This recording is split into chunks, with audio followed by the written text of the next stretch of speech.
yang lain kemarin tidak sempat ikut, maka tidak ada salahnya 10-15 menit saya akan bawa saudara, sehingga saudara bisa tahu pola yang dari Allah dan pola yang dari setan. Sehingga di waktu kita mempelajari peristiwa itu, saudara sudah tahu, oh, pola yang dari Allah, kebenaran, dari kebenaran menuju kepada kebenaran. Sedangkan pola yang dari setan adalah dari kepalsuan menuju kepada kepalsuan dan kebinasaan. Karena apa? Kita belajar polanya.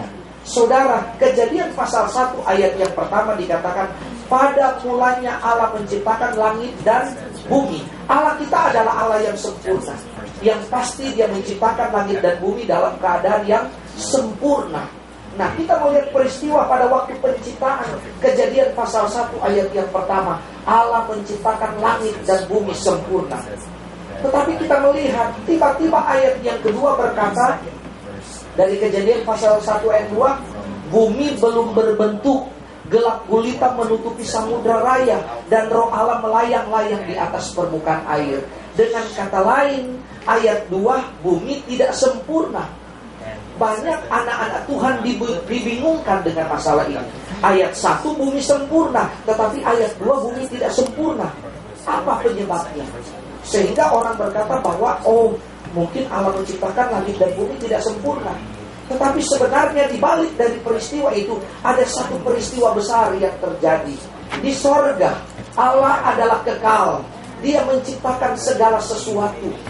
Salah satu yang Dia ciptakan adalah malaikat-malaikatnya untuk menyembah Dia. Kita mengenal di dalam Alkitab ada 3 malaikat, pemimpin malaikat. Yang pertama, malaikat Gabriel. Yang kedua, malaikat Mikael. Dan yang ketiga, malaikat Lusiel. Ketiga malaikat ini adalah malaikat ilahi. Ketiga malaikat ini adalah malaikat pemimpin. Karena mereka ini diciptakan oleh Allah dengan pengikut-pengikutnya, maka nama-nama Allah Dia taruh dalam ketiga malaikat ini.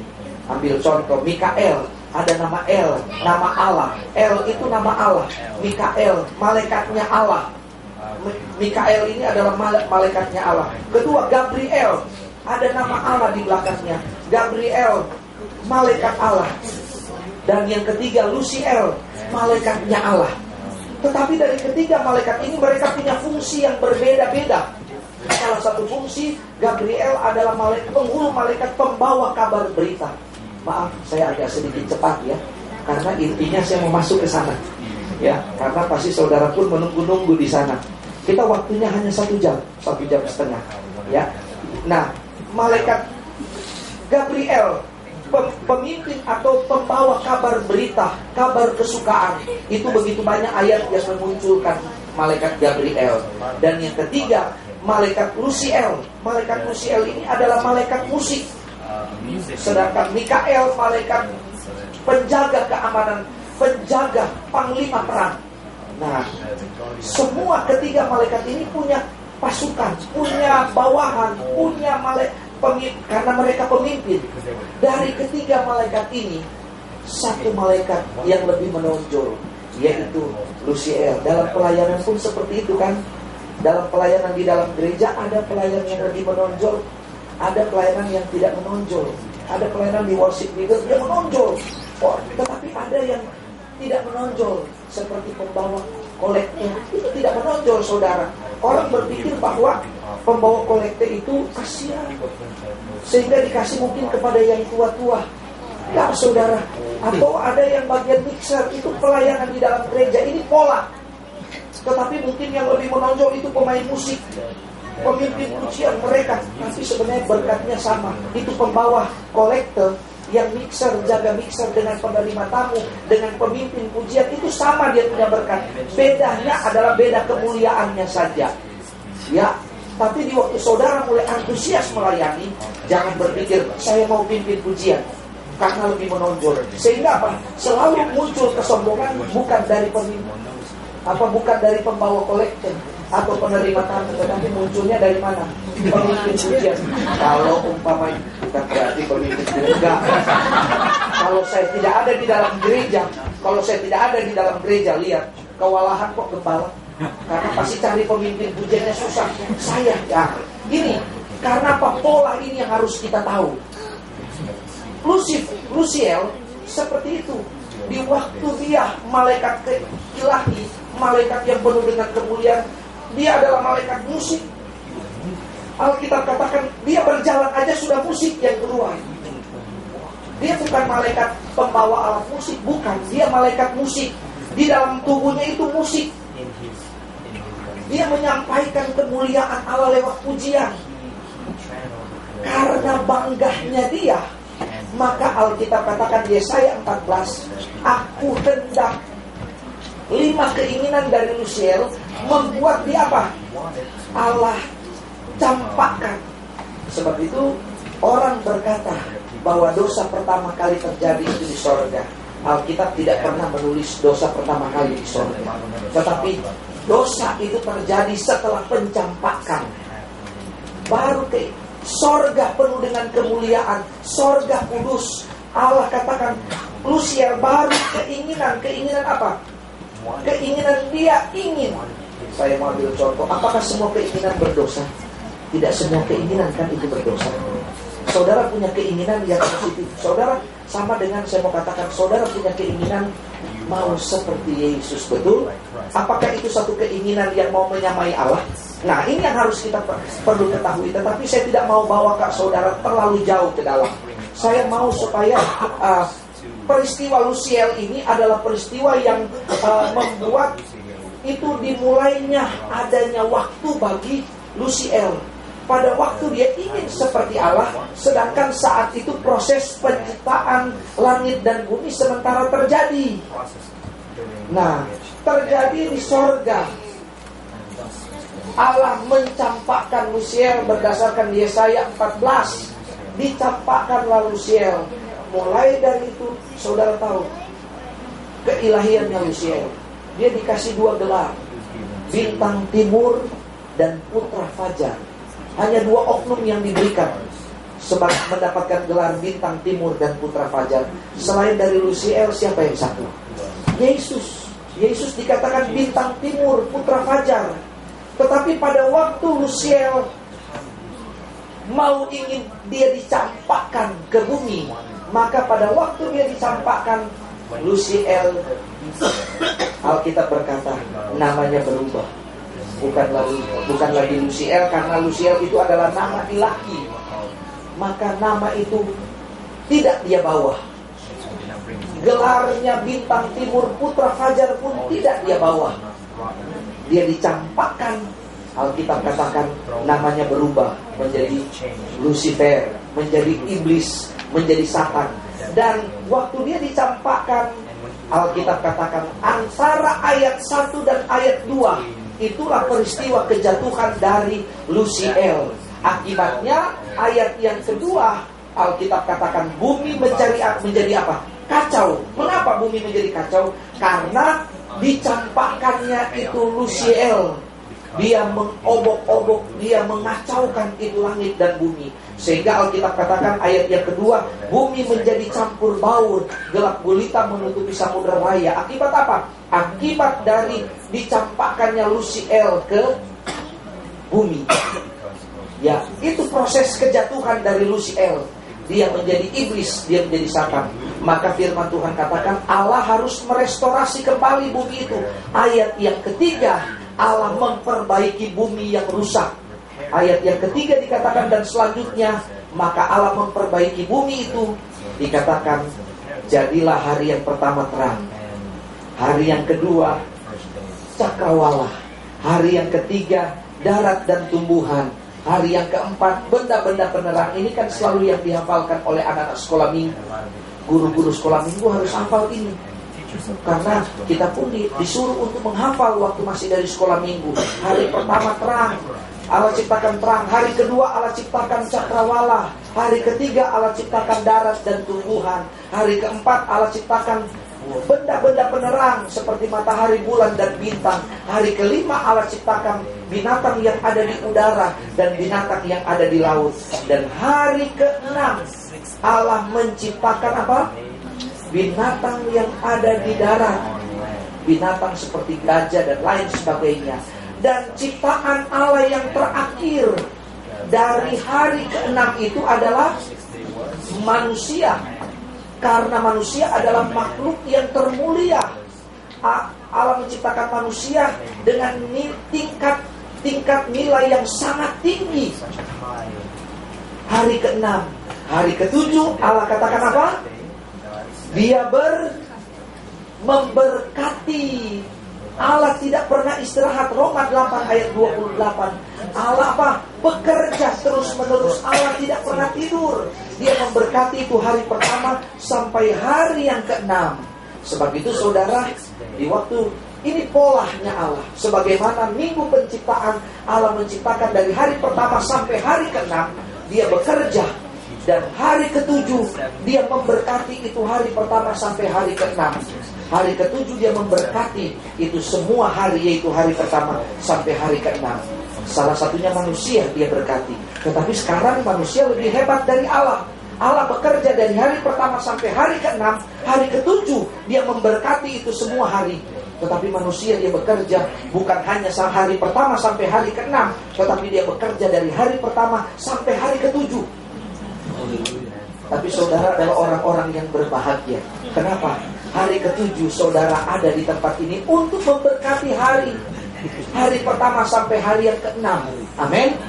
Tujuan saudara ada di rumah Tuhan adalah karena apa? Saudara ini adalah makhluk yang termulia, mengerti tentang polanya Allah. Sebagaimana Allah bekerja dari hari pertama sampai hari ke-6, hari ke-7 Allah memberkati itu semua hari. Begitu kita pula, Allah memberkati kita. Kita memberkati itu hari, dari hari pertama sampai hari ke-6. Hari ke-7 saudara datang di rumah Tuhan. Untuk apa? Supaya saudara memberkati. Tuhan berkati saya untuk hari Senin, berkati saya untuk hari Selasa saya kerja, sampai hari Sabtu saya mau bekerja Tuhan. Dan dia memberkati. Sebab itu Matius 6 ayat 33, carilah dahulu kerajaan Allah dan kebenarannya, dikatakan maka semuanya itu akan ditambahkan kepadamu. Dengan kata lain, cari dulu itu berkat rohani, maka itu berkat jasmani apa? Tinggal ikut kita dari belakang. Berkat rohani berkat nomor 1, berkat jasmani berkat nomor 2. Tetapi manusia lebih hebat. Dia menomor satukan yang nomor 2, menomor 2kan yang nomor 1. Tetapi jemaat Tuhan yang ada di tempat ini tidak, bukan seperti itu. Amin. Oke, saya bisa lanjut. Maka Allah ciptakan itu manusia dan ditempatkannya manusia di mana? Ini bumi, ditempatkannya manusia di satu tempat. Allah menciptakan bumi. Di dalam Kejadian pasal 3, Allah ciptakan bumi. Di dalam bumi itu ada satu tempat yang namanya taman.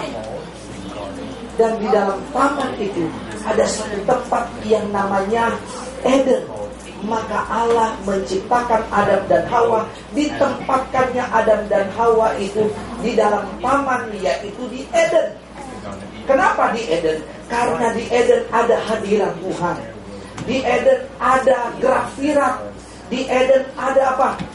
Ada kemuliaan Allah. Jadi Adam dan Hawa tinggal di Eden.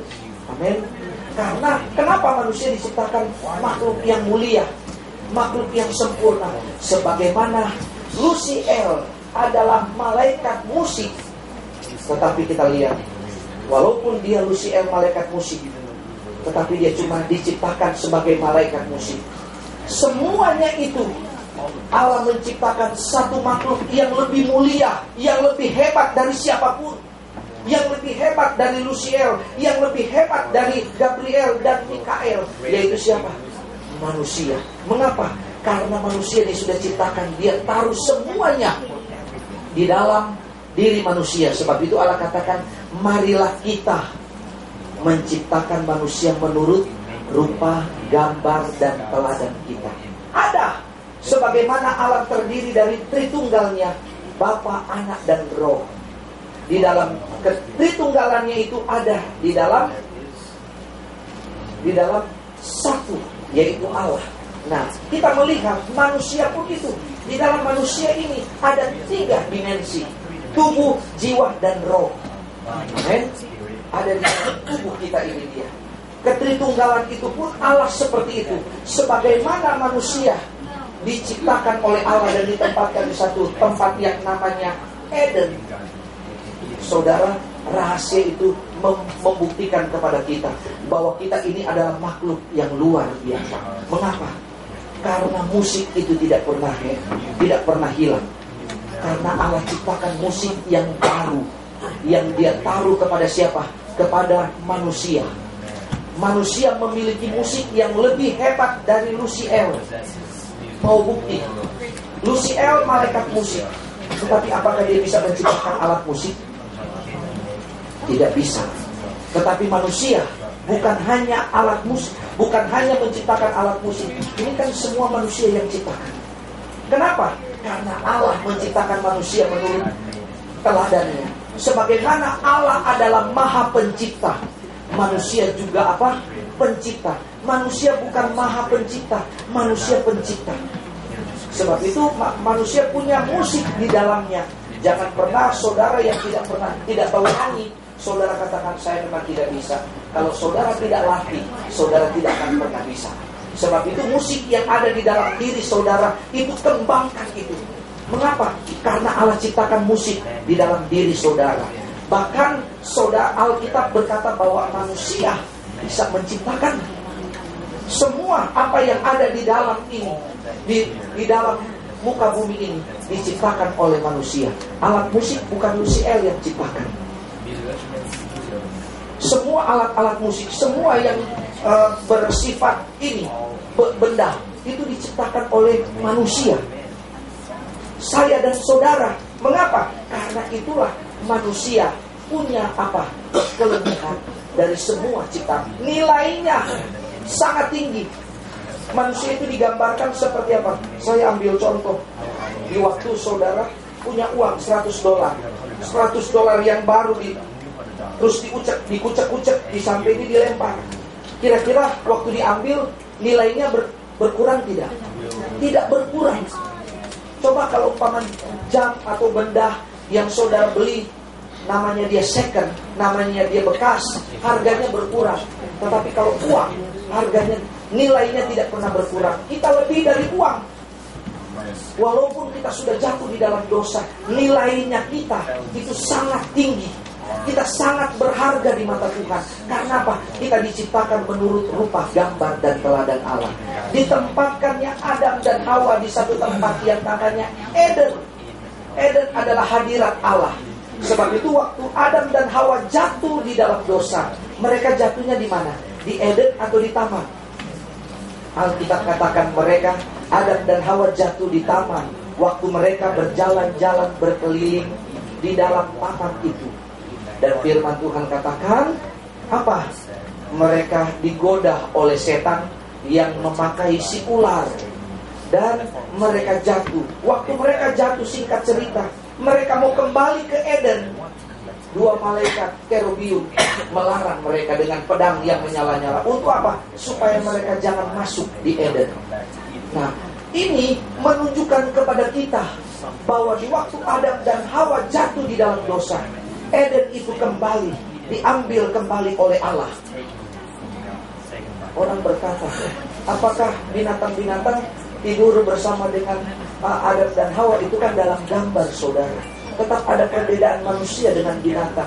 Binatang-binatang itu di luar Eden, mereka tidak bisa masuk di dalam Eden. Mereka ada di taman dan bahkan di bumi. Tetapi di sini kita melihat bagaimana Allah menciptakan manusia. Manusia terdiri dari tubuh, jiwa, dan roh.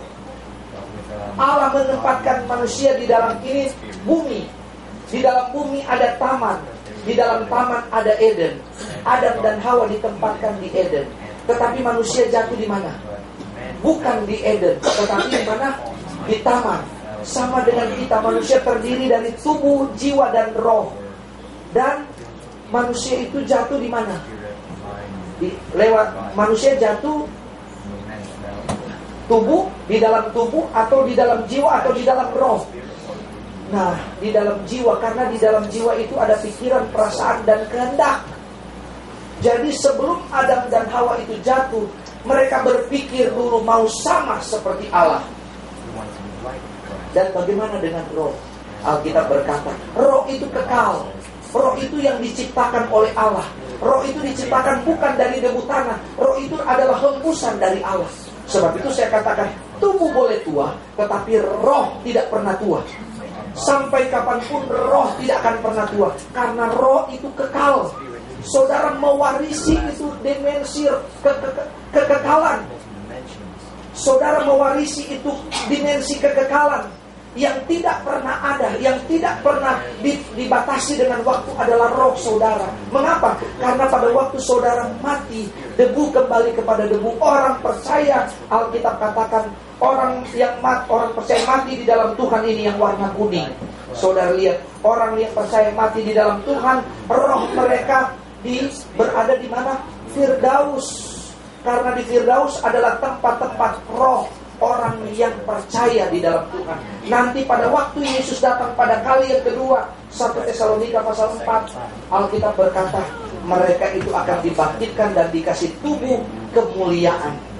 Ya, terus Alkitab katakan, Adam dan Hawa tinggal di Eden.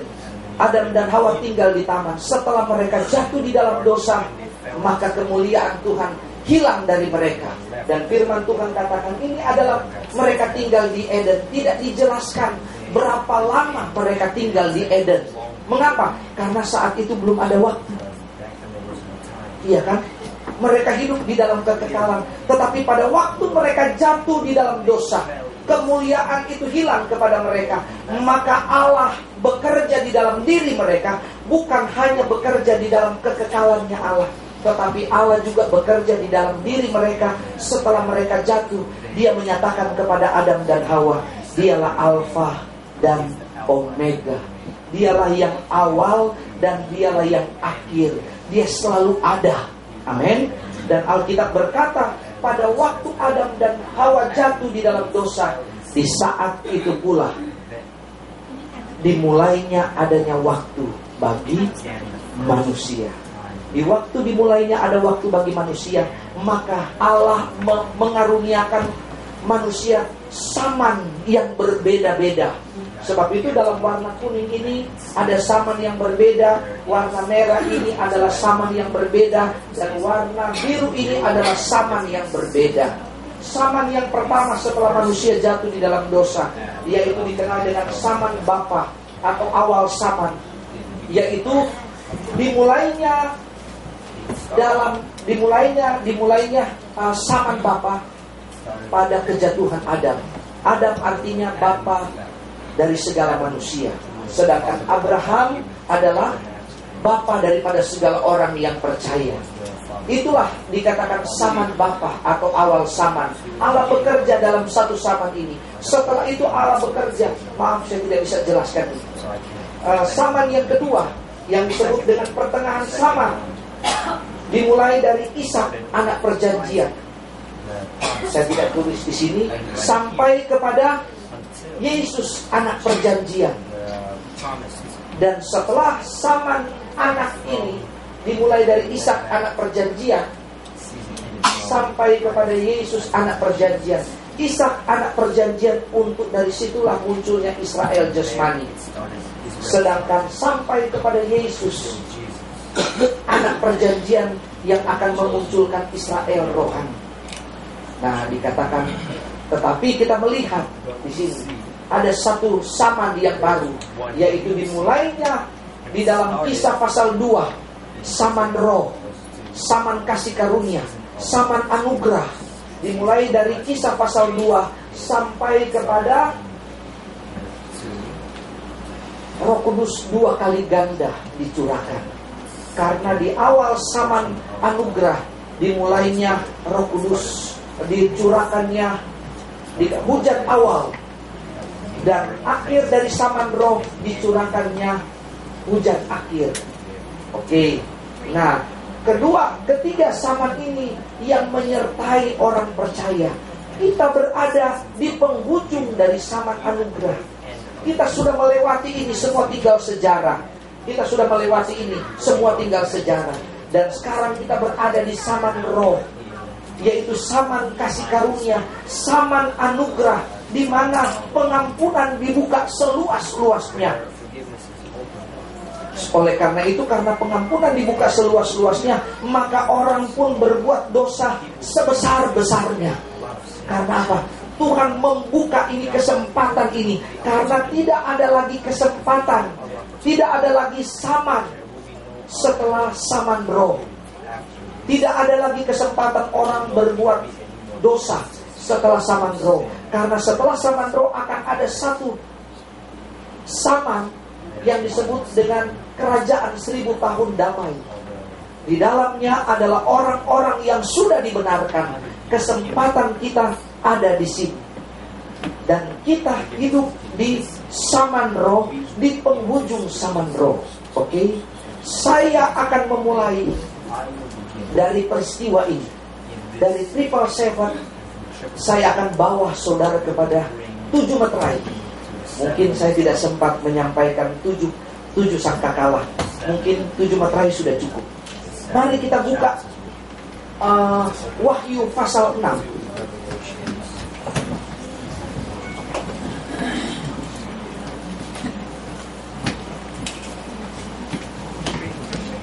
Wahyu pasal 6. Wahyu pasal 6 ayat yang pertama. Wahyu pasal 6 ayat yang pertama dikatakan, di dalam Wahyu pasal 6 ini dijelaskan tentang ke-6 meterai pertama dibuka. Wahyu pasal 6 ayat 1, maka aku melihat anak domba itu membuka yang pertama dari ke-7 meterai itu, dan aku mendengar yang pertama dari ke-4 makhluk itu berkata dengan suara bagaikan bunyi guru, mari. Dan aku melihat sesungguhnya ada seekor kuda putih, dan orang yang menungganginya memegang sebuah panah, dan kepadanya dikaruniakan sebuah mahkota. Lalu ia maju sebagai pemenang untuk merebut kemenangan. Saudara, di dalam zaman anugerah ini, di mana zaman ini Allah membuka kesempatan kepada kita, dibuka seluas-luasnya. Sebab itu Petrus berkata kepada Yesus, sampai berapa kalikah kami dapat mengampuni keluarga kami yang berbuat salah? Petrus bertanya, tapi Petrus yang menjawab sendiri. Dia katakan sampai 7 kali. Yesus katakan, bukan sampai 7 kali, tetapi sampai 70 kali 7 kali. Mengapa? Pertanyaan itu adalah pertanyaan dari Petrus. Dia jawab maksudnya berdasarkan kemampuannya mewakili seluruh umat manusia, mungkin sampai 7 kali. Pernahkah saudara mengampuni saudara yang berbuat salah kepada kita? Bisa sampai 7 kali. Seringkali kita cuma batasin keluarga yang berbuat salah. Kamu ya, ketiga kali kamu buat salah sama saya tidak akan maafkan kamu sampai 7 turunan. Nah, biasanya kan begitu kan. Tapi Petrus mewakili manusia yang bisa sanggup sampai 7 kali. Kalau di antara saudara ada, berarti secara manusia saudara hebat. Tetapi Yesus katakan bukan sampai 7 kali, tetapi sampai 70 kali 7 kali. Maksudnya apa? Perkataan Yesus adalah perkataan nubuatan. Maksudnya adalah satu zaman ini itu adalah pengampunan yang seluas-luasnya. Disinilah baru kita katakan kemurahan Allah lebih dari hidup. Karena kemurahannya dia nyatakan kepada kita, sehingga orang pun seenaknya berbuat dosa, berbuat salah. Tetapi ingat, firman Allah tetap dinyatakan. Dengan apa? 777 ini dinyatakan mengenai 7 meterai, salah satunya. Meterai yang pertama, kuda putih. Alkitab berkata, kuda putih ini penunggangnya memegang sebuah panah, penunggangnya memakai mahkota, dan penunggangnya dikatakan dia maju sebagai pemenang. Sudah dinubuatkan oleh Alkitab bahwa penunggang kuda putih ini dia maju sebagai pemenang untuk merebut kemenangan yang pertama. Dan dikatakan dia memegang sebuah panah. Dan yang ketiga, dia memiliki mahkota. Menjadi pertanyaan, siapa ini penunggang kuda putih? Kenapa kita harus cari tahu? Karena ini adalah nubuatan terbesar dari Alkitab. Di dalam kitab Wahyu, Kitab Wahyu menjelaskan tentang peristiwa-peristiwa yang sudah terjadi, sementara terjadi, dan akan terjadi. Di meterai-meterai ini, 7 meterai ini, ada peristiwa-peristiwa yang sudah terjadi, ada yang sementara terjadi, dan ada yang akan terjadi. Meterai kuda putih yang pertama, meterai pertama, penunggangnya dikatakan memakai sebuah panah, mempunyai mahkota, dan dikatakan dia maju sebagai pemenang. Menjadi pertanyaan, siapa penunggang ini? Di tempat lain berkata, bahkan kalau saudara melihat di dalam penuntun Alkitab, bahwa penunggang kuda putih ini adalah antikris. Saya bertanya kepada mereka, saya berkali-kali berbicara dengan hamba Tuhan, dokter, mereka katakan memang antikris. Saya katakan, apakah Alkitab salah menulisnya? Mengapa? Karena dia sudah dinubuatkan maju sebagai pemenang. Dia maju sudah menang, dan dikatakan dia merebut kemenangan. Berarti antikris sudah dinyatakan dia menang, dan dia juga akan dinubuatkan maju sebagai pemenang. Terus yang kita mau percaya yang mana? Apa kata orang atau apa kata Alkitab? Saya bawa kepada saudara tentang mahkota. Di dalam Wahyu pasal 6 ayat 1 dan 2, penunggang kuda putih ini memakai sebuah mahkota. Di dalam terjemahan asli Yunani atau Greka, mahkota ini dia pakai kata Stepanos. Artinya mahkota Stepanos ini adalah mahkota kemenangan. Dia sudah dikaruniakan mahkota kemenangan. Antikris berarti sudah mendapatkan mahkota kemenangan. Saya katakan ini bukan antikris. Penunggang kuda putih bukanlah antikris. Kenapa? Antikris bukan dinubuatkan untuk menang. Tetapi di dalam 2 Tesalonika pasal 2 ayat 8, si penurhaka, yaitu antikris, sudah dinubuatkan untuk binasa. Ada begitu banyak ayat yang menjelaskan antikris dinubuatkan binasa. Dan siapa penunggang kuda putih ini? Kita telusuri dulu. Mahkota yang dia pakai adalah mahkota Stepanos, yaitu mahkota seorang pemenang. Yang pertama. Kedua, kalau saudara lihat ayat yang ke bagian selanjutnya, dia memakai sebuah panah. Panah apa ini? Saya ambil dari terjemahan asli. Kata panah di sini, dia memakai kata tokson. Kalau di dalam terjemahan Inggris, dia memakai kata, saya tidak bisa ngomong, tetapi dia memakai kata weapon. Weapon. Artinya perlengkapan lengkap. Tokson ini adalah perlengkapan lengkap. Panah, busur, dan tarkasnya. Ini yang dimaksud di dalam Wahyu pasal 6 ayat 1 dan 2. Kalau mereka katakan panah ini maksudnya adalah panah iblis, tapi panah iblis bukan memakai tokson. Kalau kita lihat di dalam Wahyu pasal 5 ayat 2, Wahyu pasal 5 ayat 2, kata gulungan kitab di situ, gulungan kitab yang akan membuka meterai-meterai ini, dia dalam terjemahan Greka sama dengan Wahyu pasal 6 ayat 1 dan 2. Dia memakai kata tokson. Gulungan kitab ilahi ini dia memakai kata tokson. Dikatakan sebuah panah karena gulungan kitab ini bagaikan panah. Dia memakai kata tokson. Terus orang berkata, itu panah yang dipakai adalah panah iblis. Loh, tahu dari mana panah iblis? Panah iblis berbeda. Panah iblis yang dia pakai bukan tokson.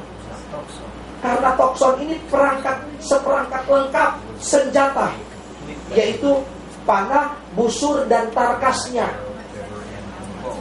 Iblis memakai sebuah panah pula, tetapi bukan panah tokson seperti yang ditulis di dalam Wahyu pasal 6 ayat 1 dan 2. Iblis memakai panah, dalam terjemahan aslinya dia memakai kata tabele. Dia memakai kata tabele, yaitu akar kata dari belos, yaitu senjata tanpa senjata tanpa busur. Dengan kata lain, dia menembak secara sporadis, sembarangan. Ini panah yang dipakai oleh iblis, yaitu tabele atau belos, bukan tokson. Di dalam Wahyu pasal 6 ayat 1 dan 2 itu dia memakai kata tokson, yaitu seperangkat lengkap, panah, busur, dan tarkasnya. Oke? Nah, itu kata panah. Dan yang kedua, orang berkata, kalau putih di dalam Wahyu pasal 6 ayat 1 dan 2, itu putih, bukan putih yang sebenarnya. Saya bertanya, mereka tahu dari mana? Ini Alkitab yang sudah tulis. Mari kita selidiki di dalam terjemahan asli kata putih ini. Saudara, di dalam kata putih di dalam Wahyu pasal 6 ayat 1 dan 2, dia memakai kata ipos dan lokos. Dalam terjemahan asli, dia memakai kata ipos dan lokos. Menjadi pertanyaan, kenapa kita selalu pakai terjemahan asli? Greka, Yunani. Alkitab ditulis dalam Perjanjian Lama, ditulis dalam terjemahan Ibrani. Perjanjian Baru ditulis dalam Greka, dalam bahasa Greka. Mengapa kita memakai dalam bahasa Greka? Karena itu Alkitab asli yang ditulis. Dalam terjemahannya seringkali sudah berbeda-beda. Nah, maka kita harus ambil dalam terjemahan asli. Kata putih dalam terjemahan asli di dalam Wahyu pasal 6 ayat 1, dia memakai dua kata, ipos dan lokos. Artinya benar-benar putih, bukan putih palsu, bukan putih tiruan. Bandingkan kata putih yang ditulis bahwa malaikat itu, iblis juga menyerupai malaikat terang. Tetapi bukan yang di dalam Wahyu pasal 4 ayat 1. Dikatakan mereka bilang putih di sini adalah putih yang bukan putih yang sebenarnya. Ambillah dalam terjemahan asli Greka. Kata putih di dalam Wahyu pasal 6 ayat 1 dan 2 adalah benar-benar putih, bukan putih tiruan. Bandingkan dengan dua raja-raja. Peristiwa Naaman, waktu dia terkena penyakit apa? Kusta. Dia memakai kata putih di situ di dalam dua raja-raja pasal 5 ayat 27. Naaman terkena kusta dan dikatakan dia terkena kusta, badannya menjadi putih. Kata putih di situ bukan putih ipos dan lokos, tetapi putih yang dimaksud situ adalah putih metsarkosai. Dalam terjemahan Ibrani dia memakai kata metsarkosai yang artinya putih tiruan, putih yang dilabur, putih penyakit. Ini yang kedua. Nah, jadi ini menunjukkan bahwa kuda putih pada Wahyu pasal 6 ayat 1 dan 2 bukanlah antikris, tetapi penunggang kuda putih itu adalah berbicara tentang kedatangan Yesus pada kali yang pertama, yaitu dengan dilepaskannya kuasa Injil dengan kekuatan roh. Terus mereka bandingkan di Wahyu pasal 6 ayat 1 dan 2 itu kuda putih. Ada juga Wahyu pasal 19 ayat 11, itu juga kuda putih. Mereka katakan di Wahyu pasal 6 ayat 1 dan 2 itu antikris. Nanti di Wahyu pasal 19 itu adalah Yesus. Saya katakan bukan orang yang berkata, tetapi firman Allah yang berkata. Wahyu pasal 6 ayat 1 dan 2, kuda putih yang dimaksud, dia memakai sebuah mahkota kemenangan, yaitu kedatangan Yesus pada kali yang kedua. Karena Yesus sudah ditentukan untuk menang, karena dalam kemenangannya orang percaya menerima keselamatan. Amin. Nanti di dalam Wahyu pasal 19 ayat 11, kuda putih yang dimaksud mahkotanya berbeda. Kalau kuda putih Wahyu pasal 6 ayat 1 dan 2 dia memakai kata Stefanos, tetapi kuda putih di dalam Wahyu pasal 19 bukan Stefanos, tetapi diadema. Mahkota diadema, yaitu mahkota kerajaan. Karena dia sudah menang, maka dia dikaruniakan mahkota kerajaan. Mengapa? Karena Wahyu pasal 19, kuda putih yang dimaksud adalah kuda putih berbicara tentang kedatangan Yesus pada kali yang kedua. dia sudah menang, maka dia mendapatkan warisan mahkota kerajaan. Untuk apa? Untuk kita berkerajaan di 1000 tahun damai. Oke? Ini Alkitab yang berkata, bukan apa kata orang. Amin. Bahwa kuda putih yang pertama itulah Yesus. Dan pada waktu Yesus datang pada kali yang pertama, apa yang dia berikan kepada kita? Alkitab berkata, dia memberikan kepada kita firman dan roh. Itu adalah senjata orang percaya. Dan Alkitab katakan, Yohanes 14, sebelum aku pergi, biarlah damai sejahtera kutinggalkan kepadamu. Damai sejahtera yang dari mana ini? Damai sejahtera yang dari Bapa, dia tinggalkan kepada kita. Dan yang kedua, damai sejahtera ku berikan kepadamu. Jadi pada waktu Yesus memberi, sebelum dia naik ke sorga, 2 damai sejahtera yang dia berikan. Damai sejahtera yang dari Bapa, dan yang kedua, damai sejahtera yang dari Yesus. Apakah ini begitu penting? Sangat penting. Untuk apa? Untuk kita mau lihat meterai-meterai selanjutnya. Dia memberikan kepada kita firman dan roh. Firman dan roh ini yang akan menyempurnakan gereja. Gereja itu hidup karena ada firman dan roh. Amin. Gereja itu tetap bertahan karena ada 2 damai sejahtera di dalamnya. Mengapa? Kita melihat, saya langsung ya, saya tidak mau terlalu lama di sini. Kita melihat meterai yang kedua.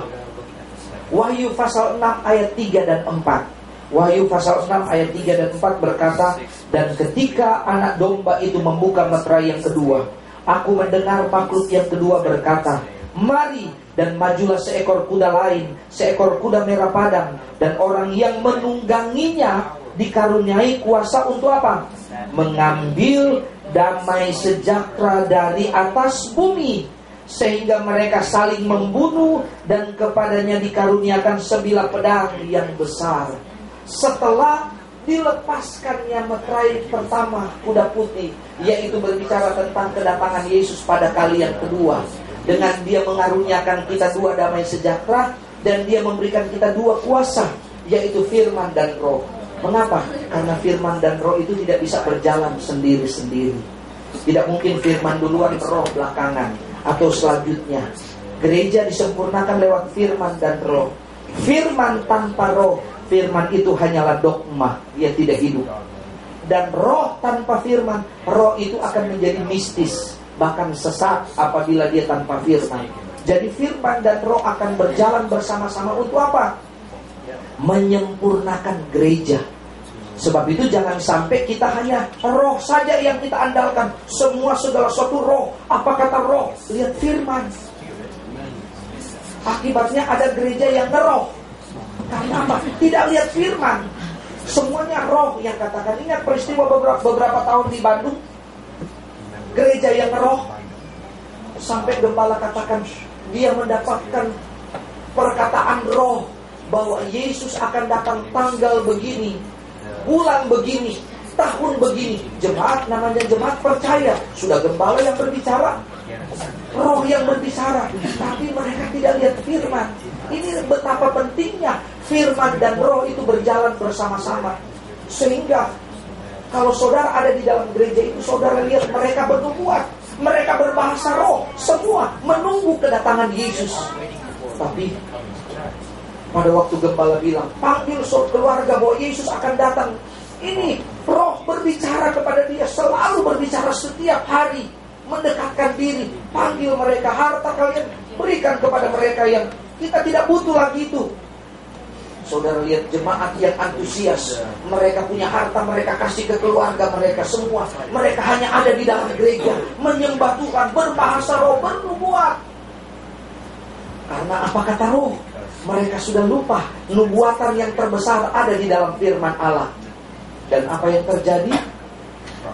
Tepat hari H di mana mereka menunggu Yesus, ternyata yang datang bukan Yesus dengan bala tentaranya. Yang datang adalah polisi 2 truk. Iya, polisi 2 truk angkat mereka karena sudah membuat tetangga menjadi tidak nyaman. Yang datang bukan Yesus dengan bala tentaranya, tapi yang datang polisi dengan bala tentaranya, membawa mereka ke kantor polisi. Dan ditanya kepada pendeta, mengapa Anda yakin bahwa Yesus Tuhanmu akan datang? Apa betul dia datang? Dia cuma jawab, ditunda kedatangan. Kenapa? Roh. Sebab itu hati-hati, firman dan roh harus berjalan bersama-sama. Itulah gembala dikasih karunia. Untuk apa? Di waktu ada goncangan sedikit, apa kata roh? Jemaatmu, apa kata roh? Ini roh Tuhan berbicara begini. Tetapi gembala dia akan teliti. Dia melihat firman, betul enggak? Firman. Oh, firman tidak begitu. Karena roh menyempurnakan gereja lewat kebenaran firman Allah. Dan roh tidak mungkin berjalan sendiri. Roh Allah tidak mungkin berjalan sendiri. Roh Allah itu bersama-sama dengan firman untuk menyempurnakan gereja. Sebab itu Yesus berkata, menyembahlah kepada Allah di dalam penyembah, di dalam roh dan kebenaran. Bukan hanya di dalam roh kita menyembah kepada Allah, tetapi di dalam roh dan kebenaran. Mengapa penyembahan yang Yesus ajarkan seperti itu? Menyembahlah di dalam roh dan kebenaran. Karena orang akan melakukan yang lain setelah apa yang dia sampaikan. Buktinya berapa tahun yang lalu? 2000 tahun yang lalu Yesus katakan itu. Berapa tahun yang lalu orang sudah lakukan itu. Bahkan ada sekarang. Mereka hanya menyembah di dalam roh. Menyembah di dalam roh. Sudah gak pakai firman. Bahkan sudah tidak ada khotbah lagi. Sudah tidak ada khotbah lagi. Karena mereka katakan biarlah kita mengundang roh. Ingat, pola dari iblis. Dia membawa kepalsuan, dia membawa kesesatan. Apa yang terjadi? Kalau umpamanya seperti itu, roh dan firman akan datang menyempurnakan.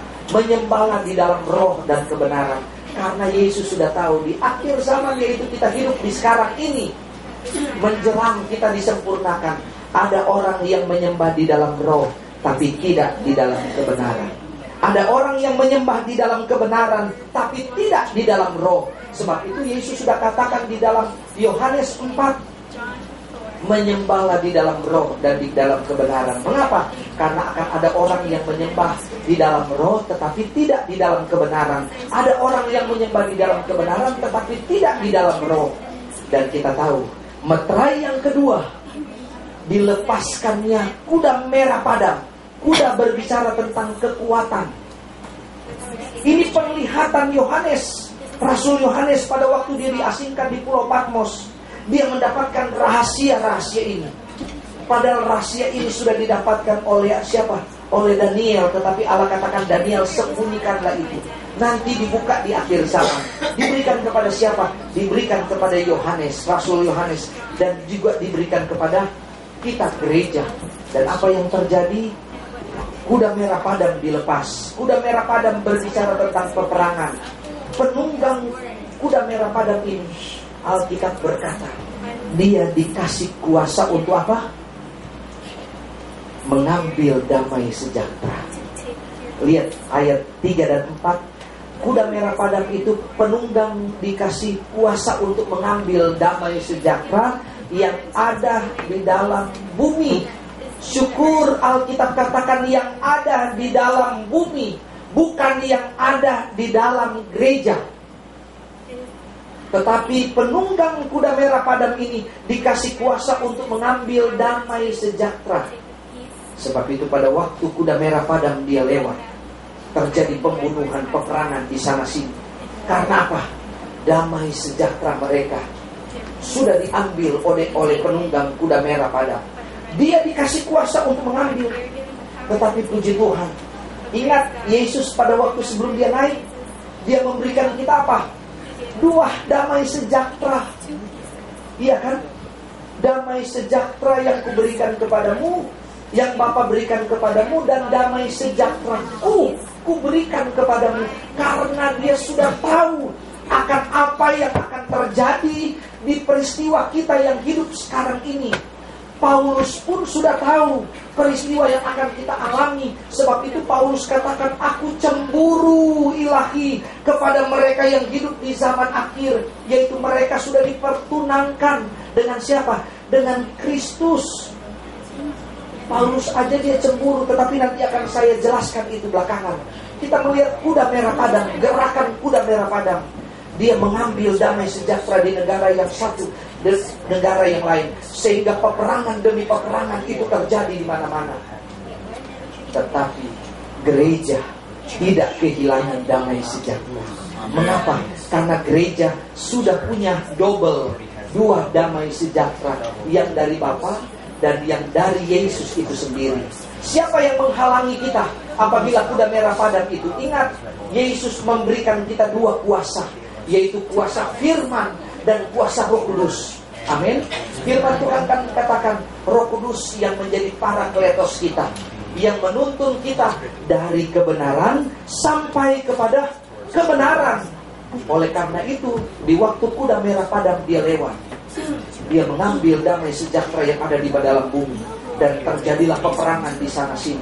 Dan kita harus waspada. Kuda merah padam, dia ternyata masuk bukan hanya di dalam bumi, dia masuk di dalam gereja. Akibatnya apa?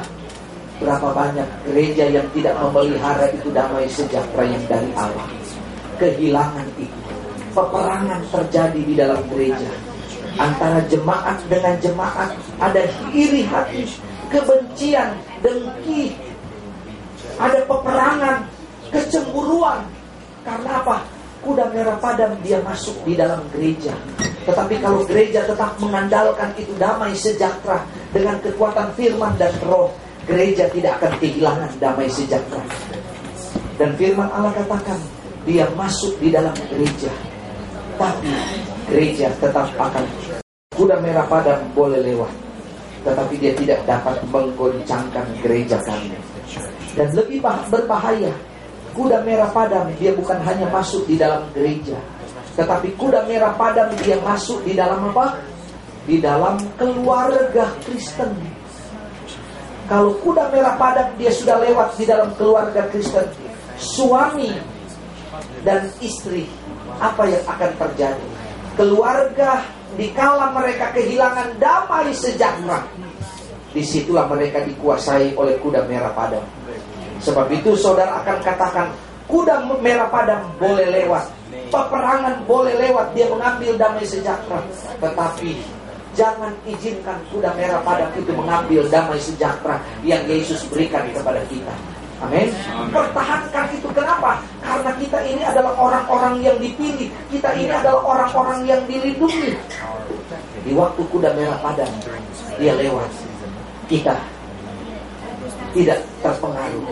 Sebab itu selalu ada di dalam rumah Tuhan, yaitu kita beribadah. Alkitab kan katakan 3 berkat besar di dalam kita beribadah. 1 Timotius pasal 6 ayat 16 dikatakan, orang yang beribadah dia mendapatkan keuntungan besar. Keuntungan apa dia beribadah? Keuntungan berkat pujian, berkat firman, dan berkat korban. Berkat pujian itu saudara, sebab itu kalau saudara datang beribadah, jangan nanti setelah pujian baru saudara bilang, yang utamakan firman. Enggak bisa. Berkat itu apa? Ibadah itu satu paket. Saudara pun mendapat berkat satu paket, yaitu berkat pujian, berkat firman, dan berkat korban. Nanti dari satu paket ini 3 in 1 itu akan diteguhkan lewat gembala. Lewat gembala apa? Lewat gembala katakan, pergilah, terimalah berkat yang besar daripada Allah Bapa. Itu kunci untuk saudara pulang dengan membawa berkat. Jadi gak heran di waktu kalau ada jemaat masih pujian, sebentar selesai pujian pas firman kita, enggak, saudara akan kehilangan itu berkat pujian. Kita hanya mau apa? Kita hanya mau apa? Korbankan itu $10 1 jam, daripada kita korbankan itu 1 berkat pujian. Karena berkat pujian itu berkat yang berkati. Kuasa pujian ada di dalam, berkat pujian ada di dalam. Ingat bangsa Israel merobohkan tembok Yeriko, bukan dengan tank, bukan dengan itu, hanya dengan apa? Pujian. Paulus dan Silas, mereka di penjara, mereka hanya apa? Memuji-muji Tuhan. Itu berarti kuasa pujian. Ada 3 arah di dalam kita memuji. Arah yang pertama, kalau kita memuji, arah yang pertama, orang lain yang mendengar pujian kita. mereka diberkati, bahkan mereka bisa dimenangkan dengan pujian kita. Arah yang kedua, dengan kita memuji Tuhan, kita yang punya masalah di dalam diri, masalah, persoalan, himpitan, kesesakan, aniaya, korban, di waktu saudara mulai memuji, saudara diberkati. Itu arah yang kedua di dalam diri. Arah yang ketiga, kepada Tuhan. Mengapa? Di waktu kita memuji Tuhan, hati Tuhan disenangkan. Dan Allah katakan, Dia duduk di atas puji-pujian dan memberkati, dan Dia kasih kuasa. Sebab itu kalau saudara datang beribadah, jangan sampai tunggu selesai pujian. Saudara akan kehilangan itu berkat pujian. Sebelum ibadah pujian dimulai, saudara sudah ada. Tujuannya apa? Untuk saudara memberkati, saudara menerima berkat. Berkat firman. Berkat firman kan di waktu hamba Tuhan menyampaikan firman, saudara ada keperluan ini, saudara pasti keperluan makanan rohani berbeda-beda. Amin. Ibu yang satu berbeda dengan ibu yang lain. Makanan rohani tidak selalu kepentingan jemaat berbeda. Hamba Tuhan menyampaikan khotbah yang sama, ayat yang sama, tetapi di waktu penerimaan saudara, pasti penerimaan rahasia pun berbeda. Mengapa? Karena itulah firman Tuhan. Firman Tuhan mungkin yang datang buat jemaat yang satu seperti roti. Karena apa? Dari rumah dia lapar rohani. Dia lapar secara. Coba orang lapar kasih minum, bisa enggak? Enggak mungkin. Orang lapar maka dia kasih makan. Maka firman Tuhan di dalam dirinya masuk sebagai roti kehidupan. Yesuslah roti kehidupan. Tetapi firman Tuhan datang kepada jemaat yang lain seperti air menyejukkan yang dahaga. Iya kan? Coba orang yang haus dikasih makan, bisa enggak? Tidak bisa. Yang dia butuh adalah firman Tuhan yang seperti air. Di waktu firman Tuhan seperti air masuk, dia akan merasa, waduh, saya dipuaskan. Tapi ada firman Tuhan yang seperti apa? Madu, Mazmur katakan. Karena apa? Dia penuh dengan kepahitan.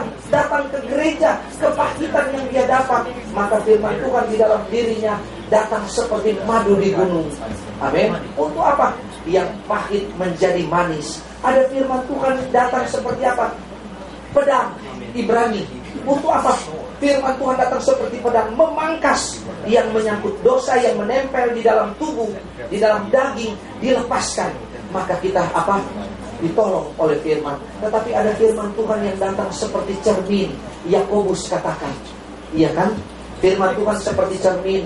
Ibu-ibu selalu kalau kemana-mana pasti dia ada cermin kecil. Karena kalau dia tanpa cermin dia tidak pede. Coba. Karena pasti ibu-ibu dia bergaya kan bukan untuk orang lain, pasti untuk suaminya. Oh, haleluya. Iya dong. Coba saudara pakai minyak wangi, bukan untuk orang lain, amen, tetapi untuk suaminya. Ya. Istri saya sudah tahu, maka terus begitu juga dengan saudara. Di waktu saudara menghadap cermin, oh iya ini ada pulau Maluku, mulai apa? Itu kan ibu-ibu sebelum masuk ke gereja dia lihat kaca kecil dulu. Setelah habis pujian dia lihat kaca kecil. Oh, aman. Iya kan? Firman Tuhan seperti cermin. Kalau firman Tuhan seperti cermin itu saudara bawa kemana pula, kemanapun saudara bawa aman, saudara. Amin. Amin. Karena firman Tuhan akan menuntun saudara. Firman-Mu itu pelita bagi kakiku dan terang bagi jalanku. Iya kan? Maka kalau firman Tuhan saudara bawa seperti cermin, seperti ibu-ibu. Kalau bapak-bapak bawa cermin nggak mungkin kan? Nggak mungkin. Seringkali kaca spion mobil tetangga yang jadi korban. Saya pernah lagi berkaca di mobil orang yang kacanya kan kelihatan banget, saya begini-begini. Nggak taunya ada orang di dalam. Kaget saya. Ternyata ada orang, mereka ketawa. Nah, kalau firman Tuhan seperti cermin, dimanapun saudara berada, di waktu saudara berada, apalagi di kota New York, saudara, tapi ada firman. Amin. Firman Tuhan datang seperti cermin, supaya dosa saudara tinggalkan, lepaskan. Nah, itu firman Tuhan. Ada begitu banyak. Ada Yeremia katakan firman Tuhan datang seperti palu godam. Yeremia. Untuk apa? Untuk meremukkan dosa. Sudah berkali-kali dibilang, gembala sudah khotbah, berkali-kali sudah sampai 10 kali dia khotbah, enggak bertobat.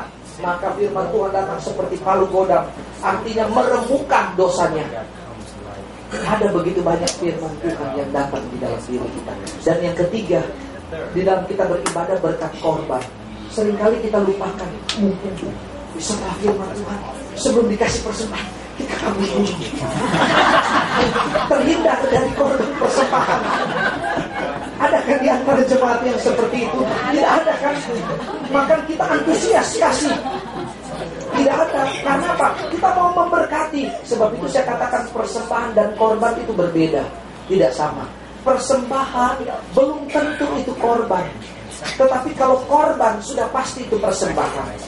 Karena kan ada begitu banyak contoh janda miskin dengan orang-orang kaya pada waktu Yesus dan murid-murid ada di Bait Allah. Yesus katakan, lihat, berada di samping peti persembahan. Yesus bilang kepada murid-murid, mana yang lebih besar yang kasih, orang-orang kaya ini atau si janda miskin ini? Murid-murid sudah tahu. Mereka katakan si janda miskin ini. Coba kalau umpamanya seperti Yesus, saudara bisa bayangkan dia berbicara kepada murid-murid.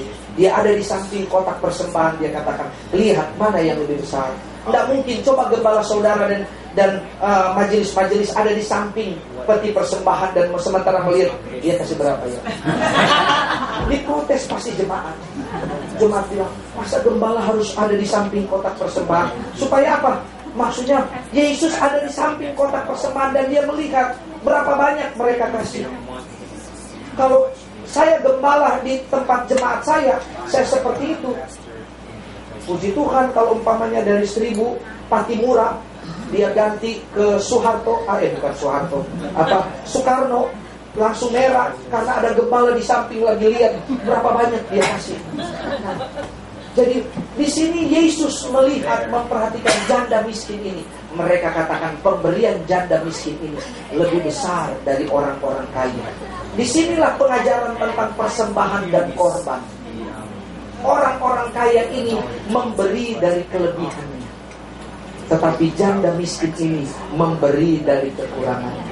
Apakah semuanya diberkati? Semuanya diberkati, tetapi berkatnya itu berbeda. Orang kaya itu mendapatkan berkat persembahan karena memberi dari kelebihannya. Orang miskin ini, janda miskin ini memberi dari kekurangannya, maka dia mendapatkan berkat korban. Berkat korban itu menuntut sesuatu hal yang sakit. Pernah nggak Tuhan ajarkan lewat Roh Kudus, beri itu, beri. Tuhan, tinggal $100 ini saya jalan kaki sampai ini. Tuhan bilang dalam roh, berikan itu, berikan. Di dompet saudara masih tawar-menawar, kalau bisa Tuhan, nanti aja sebentar saya kasih. Tuhan, kalau roh yang suruh, berikan agar supaya apa? Dia mau mengajarkan kita mau berkorban. Korban itu menuntut sesuatu hal yang sakit. Selama saudara memberikan persembahan, tetapi selama saudara belum sakit, itulah belum tentu korban. Biar saudara kasih $1000, selama saudara belum sakit. Tetapi kalau itu saudara kasih biar $1000, tapi selama saudara tidak sakit, itu belum korban. Itu baru tingkat persembahan. Seringkali kita diuji seperti itu, berkat persembahan dan berkat korban. Di waktu kita mau memberi, Tuhan terlalu besar. Sebenarnya di saat yang seperti itu Tuhan ajarkan saudara untuk berkorban. Amin. Karena persembahan kita beri dari kelebihan. Mengapa? Orang kaya dia kasih mungkin lebih banyak dari janda miskin. Dia kasih mungkin 1 juta, tapi dia dapat berkat persembahan. Karena apa? Walaupun dia kasih 1 juta, di rumah dia masih punya 1 M. Tapi si janda miskin ini dia kasih berbentuk sen, tetapi banyak hasil tabungannya dia datang bawa. Walaupun mungkin bukan 1 juta, 500.000, tetapi Tuhan katakan dia memberi dari kekurangannya. Karena setelah itu dia kasih, di rumah dia tidak punya apa-apa. Pernah enggak kita seperti itu? Alkitab katakan, Kisah pasal 2 diajarkan peristiwa itu. Jemaat Yerusalem memberi karena apa? Roh Kudus yang pertama, hujan awal dicurahkan, jemaat memberi dengan antusias. Sebab itu tidak heran Ananias dan Safira kan menjadi korban. Sudah berjanji sama Petrus, saya mau kasih sebidang tanah ini. Sebidang tanah ini mungkin harganya 500 juta. Tetapi waktu mereka berjanji kasih kepada Petrus, pulang di rumah mereka, tanah mereka ditawarin bukan 500 juta lagi, tetapi 1 M. mulai suami istri. Gak apa-apa kan kita kasih 500 juta. Karena apa? Karena kan kita janji kepada Petrus memang 500 juta. Harga tanah yang mau dijual memang harganya 500 juta. Tetapi setelah mereka berjanji, ternyata ada orang yang lain tawar lebih tinggi, 2 kali lipat. Maka Ananias dan Safira bukan memberi 1M, tetapi mereka memberi 500 juta. Sesuai, kalau mau dipikir nggak salah kan? Tetapi roh tidak bisa dibohongi. Karena mereka berjanji memberikan itu apa? Tanah. Berapapun lakunya, tanah mereka berjanji. Itu apa yang terjadi. Peristiwa Ananias dan Safira akan terjadi pada meterai yang ke-6. Meterai yang ke-6 itu berbicara tentang apa? Gempa bumi yang dahsyat. Kita masuk meterai ketiga dulu. Masih bisa lanjut? Meterai yang ketiga, kuda hitam. Kuda, saya tidak baca lagi ayatnya ya. Tetapi ada di Wahyu pasal 6. Ayat 5 dan ayat 6 tentang apa? Bencana kelaparan yang dahsyat. Akibat dari kelaparan terjadi huru-hara, kerusuhan. Mengapa? Di situ kuda hitam dilepas. Dikatakan apa yang terjadi? Kalau saudara lihat ayat 5 dan ayat 6, secupak gandum 1 dinar, 3 cupak jelai 1 dinar. Tetapi jangan rusakkan minyak dan anggur. Apa maksudnya ini? Waktu kelaparan terjadi, harga beras mencapai 1 cupak harganya 1 dinar. 3 cupak jelai. Ini jelai ini kalau gandum makanan mewakili makanan orang kaya di Israel, gandum. Dan jelai itu mewakili makanan orang miskin di Israel, jelai. 1 cupak gandum 1 dinar. Kalau cupak orang Lamongan bilang itu 1 kaleng susu. 1 cupak. Kalau saya pikir 1 cupak yang begini, ternyata kalau saya tanya di orang Manado, Lamongan, 1 cupak itu 1 kaleng susu kental manis. Kalau mau ambil beras itu 1 ya.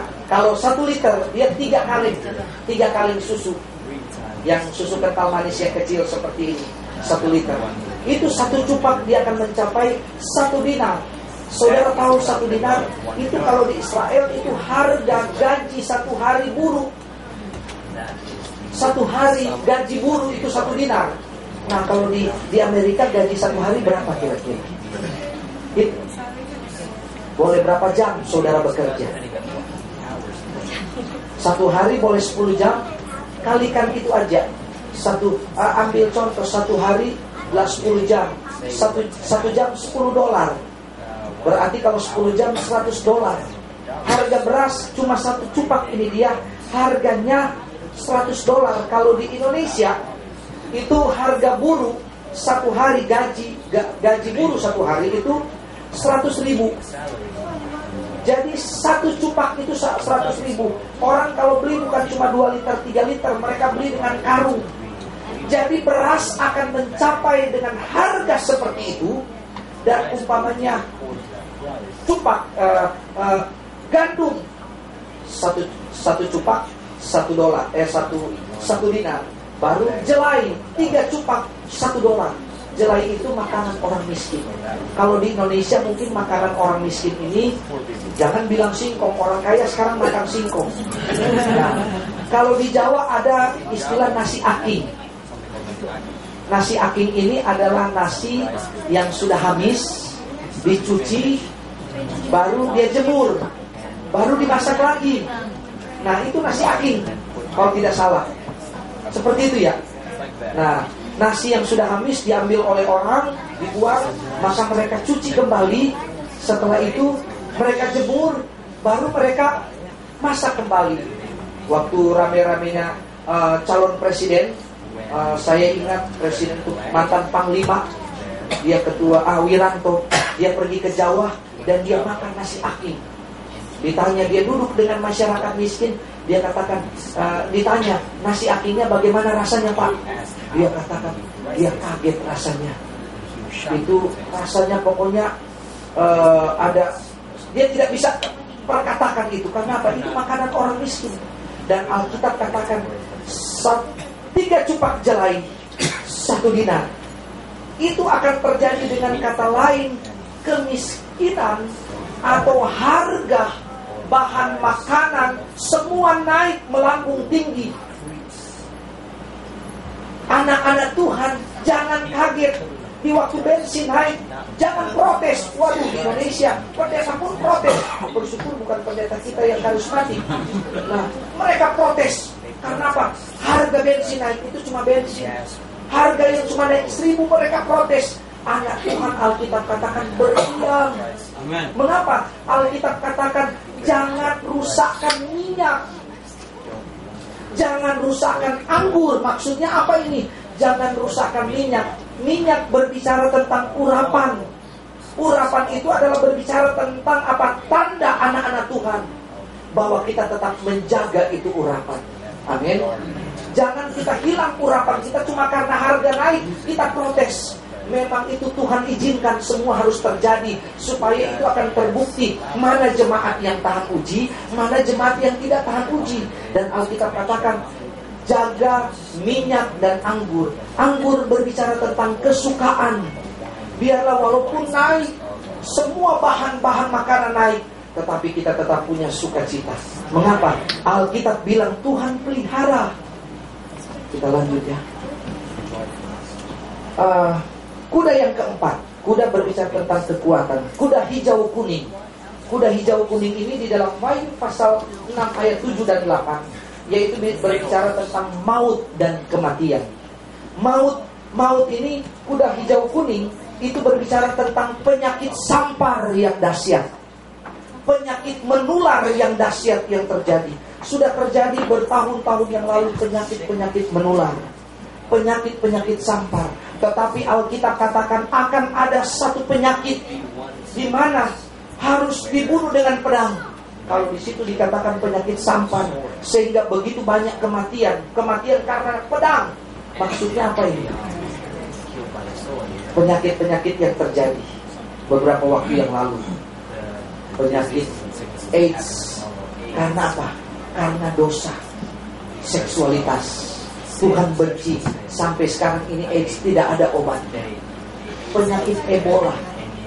Tetapi penyakit AIDS masih terlindungi. Sebab itu orang katakan, ada iklan berkata, walaupun mereka terkena penyakit AIDS, tetapi mereka masih manusia. Lindungi mereka. Itu berarti masih manusia, masih dijaga kemanusiaan. Alkitab katakan ada nanti satu penyakit yang tak tersembuhkan. Dan karena begitu sampar yang hebat, sehingga harus dibunuh dengan pedang. Ingat, itu sudah terjadi ratusan tahun yang lalu. Di waktu ada penyakit, keluar penyakit sampar, penyakit menular, keluarga mereka apa yang mereka lakukan? Mereka dibunuh dengan pedang. Mengapa?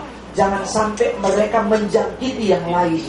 Kalau keluarga yang mereka sayang atau itu keluarga bangsawan yang sudah terkena penyakit itu, mereka dilepas, dikasih di hutan, dibangun rumah, dan mereka disuruh tinggal di situ, dikasih makanan, dan mereka akan mati sampai ditinggalkan di situ sampai mati. Kalau keluarga bangsawan.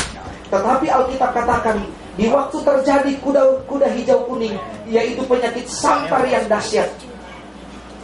Apabila itu terjadi dalam satu negara, PBB akan membuat satu perhitungan. Lebih baik mereka itu dibunuh, dimusnahkan dengan apa? Dimusnahkan. Jangan sampai mereka menjangkiti bangsa yang lain. Kalau dalam satu kota dibasmi itu satu kota, itu kan sudah ada di film-film kan. Kalau saya nonton itu yang lalu banyak zombie. Nah, pertama cuma satu keluarga dibiarkan dipelihara, artinya bukan tidak diketahui. Terus satu kota, wah, waktu dibunuh lebih bertambah banyak karena cuma dia menggigit langsung menjangkiti. Dan akhirnya terjadi satu negara. Akibatnya bangsa harus menghabisi negara itu, memusnahkan negara itu. Nah, apa yang terjadi? Alkitab katakan akan ada penyakit sampar yang sangat dahsyat. Akibatnya apa? Ada kematian yang terjadi di mana-mana. Saya langsung lanjut.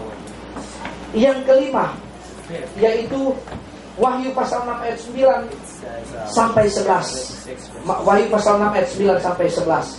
Aniaya yang dahsyat bagi gereja Tuhan. Ini yang sementara terjadi. Peristiwa ISIS, saudara mungkin katakan itu hebat sekali. Tetapi Alkitab katakan tidak sehebat dengan peristiwa yang Antikris lakukan di sini. Karena peristiwa Antikris lakukan di sini, aniaya yang dahsyat, Alkitab bilang itu sebelumnya tidak pernah terjadi. Saudara lihat peristiwa ISIS, nonton di YouTube, orang mereka kuliti, mereka potong dengan masih hidup, dipotong semua. Terus mereka pokoknya jahatnya minta ampun. Tetapi itu belum seberapa kalau kita lihat peristiwa aniaya yang dilakukan oleh Antikris. Betapa dahsyatnya, karena belum pernah terjadi. Gereja teraniaya. Secara fisik mungkin saudara katakan, tetapi secara moral baru terjadi. Iya kan? Beberapa waktu yang lalu pernikahan sejenis sudah diokekan kan? Bingung gereja, khususnya pendeta-pendeta. Negara sudah menjatuhkan hukum pernikahan sejenis diakui. Ini menunjukkan bahwa bahasa saya apakah gereja dikebiri atau gereja teraniaya, tetapi itu sudah terjadi. Seharusnya negara jangan coba-coba masuk sampai ke dalam, yaitu ke dalam gereja. Tetapi sekarang gereja akhirnya terjadi peristiwa beberapa ratus tahun yang lalu, di mana gereja dikuasai oleh negara. Semua hukum-hukum negara di kerajaan dimasukkan di dalam gereja, sehingga gereja menjalankan bukan misi Tuhan lagi, tetapi misi dari negara itu sendiri. Dan sekarang sementara terjadi, apalagi dibilang kalau pendeta tidak memberkati orang-orang yang gay dan lesbian, maka pendeta itu akan dihukum. Ini gereja mengalami aniaya moral. Gereja teraniaya. Mengapa? Karena negara mulai masuk sampai ke dalam. Negara mulai menguasai gereja. Kita dibingungkan, tetapi Alkitab katakan kalau itu terjadi kita nggak usah takut, nggak usah khawatir. Memang itu harus terjadi. Akan terbukti mana gereja yang tahan uji, mana gereja yang tidak tahan uji. Di waktu pendeta-pendeta katakan kami tidak mau memberkati, apa yang akan terjadi? Bisa masuk penjara, bisa teraniaya. Kalau di Indonesia gereja mengalami aniaya, tetapi itu mungkin seizin Tuhan agar supaya apa? Supaya gereja buat mereka itu terbentuk. Bahkan ada nanti pendeta-pendeta gay yang akan memberkati. Saya bilang aja di sini terang-terangan, pendeta-pendeta lesbian yang nanti akan memberkati. Jangan heran kalau dalam satu gereja akan ada suami istri, laki-laki dengan laki-laki, bapak gembalanya laki-laki, ibu gembalanya laki-laki. Jangan heran. Untuk apa? Karena sangkakala kedua pada waktu ditiup, itu berbicara tentang munculnya gereja palsu. Gereja palsu berbeda dengan gereja setan. Kalau sudah muncul gereja setan, orang tidak akan mungkin mengikuti. Tetapi kalau gereja palsu, orang mungkin akan ikut. Mengapa? Karena mereka tahu bukan gereja palsu, tetapi semuanya itu akan terjadi. Apabila itu terjadi, aniaya yang dahsyat bagi gereja. Maaf, saya tidak mau terlalu jauh. Akhirnya saya tidak dapat ini. Meterai yang ke-6. Meterai yang ke-6, Wahyu pasal 6 ayat 12 sampai 17. Alkitab berkata, gempa bumi yang sangat dahsyat terjadi. Akibat dari gempa bumi ini, Alkitab bilang, matahari menjadi gelap, bulan menjadi darah, bintang-bintang berjatuhan. Dan dikatakan apa? Terjadi bumi yang kematian di mana-mana. Sekarang yang terjadi beberapa waktu yang lalu, bulan darah. Apakah itu yang ditulis di dalam Alkitab? Tidak. Kalau saudara mau lihat bulan darah yang sebenarnya, harus terjadi, berarti itu sudah masuk pada meterai yang ke-6. Ini firman Allah yang bilang, bukan saya loh. Matahari di dalam Wahyu pasal 6, lihat baik-baik kalau saudara mereka tidak tahu ini. Wahyu pasal 6 ayat 12 sampai 17. Yang dimaksud dengan bulan darah seperti itu. Mengapa? Sebelum bulan darah terjadi gempa bumi yang dahsyat dulu secara menyeluruh. Setelah gempa bumi yang dahsyat, Alkitab katakan sepertiga manusia mengalami kematian karena goncangan ini. Dan Alkitab katakan setelah gempa bumi yang dahsyat itu terjadi, matahari menjadi gelap seperti karung rambut. Saudara tahu matahari kalau dia menjadi gelap, Alkitab tidak menjelaskan berapa lama matahari menjadi gelap. Sampai kalau matahari menjadi gelap, semua kekuatan dunia itu apa? Lumpuh. Mobil dari tenaga matahari tidak bisa berjalan. Ada orang yang sekarang memakai listrik dari tenaga matahari. Saya nginap di Bapak Hari Nabi Tumulu di Maryland. Dia katakan sekarang saya listrik ini sudah pakai tenaga matahari. Iya. Yang satu gentengnya itu, satu rumah itu dia pasang. Biasanya kita cuma lihat kecil-kecil begini dipasang di atas, tapi dia satu rumah di atas genteng. Dia katakan ini pemerintah kasih gratis. Iya. Kalau masyarakat tahu sebenarnya ini menurut dia itu digratiskan untuk tenaga matahari, saudara. Jadi listrik itu menyala karena tenaga matahari. Dan saudara bisa bayangkan kalau matahari menjadi gelap, tidak dijelaskan berapa lama. Tetapi di waktu matahari menjadi gelap, itu berarti tandanya meterai ke-6 sudah dibuka. Meterai ke-6 sudah dibuka. Kenapa? Semua kekuatan perusahaan, tenaga-tenaga yang memakai perusahaan-perusahaan dan kekuatan-kekuatan yang memakai tenaga matahari itu lumpuh. Saudara bisa bayangkan itu negara atau bangsa atau dunia akan goncang karena matahari tidak bersinar. Selama ini matahari tidak pernah terlambat. Kita kan selalu menyanyi, matahari tidak pernah terlambat untuk menyinari kita. Karena apa? Ada firman Allah. Tetapi meterai ke-6 dikatakan matahari menjadi gelap. Kepanikan orang di mana-mana seperti karung rambut. Dengan kata lain, betapa mengerikan saat itu. Tetapi anak-anak Tuhan, di saat yang seperti itu, saudara menjadi terang. Apakah anak-anak Tuhan masih ada? Masih ada, karena kita belum disempurnakan. Di waktu terjadi matahari menjadi gelap, orang begitu banyak berbondong-bondong datang lari. Terutama mereka lari di gereja. Apa yang terjadi? Tetapi bagi saudara yang sudah belajar tentang eskatologi, walaupun secara singkat, saudara sudah tahu matahari menjadi gelap, ini dia.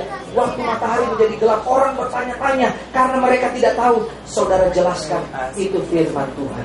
Saudara sendiri yang akan memberikan kesaksian. Nanti setelah matahari menjadi gelap, bulan menjadi darah.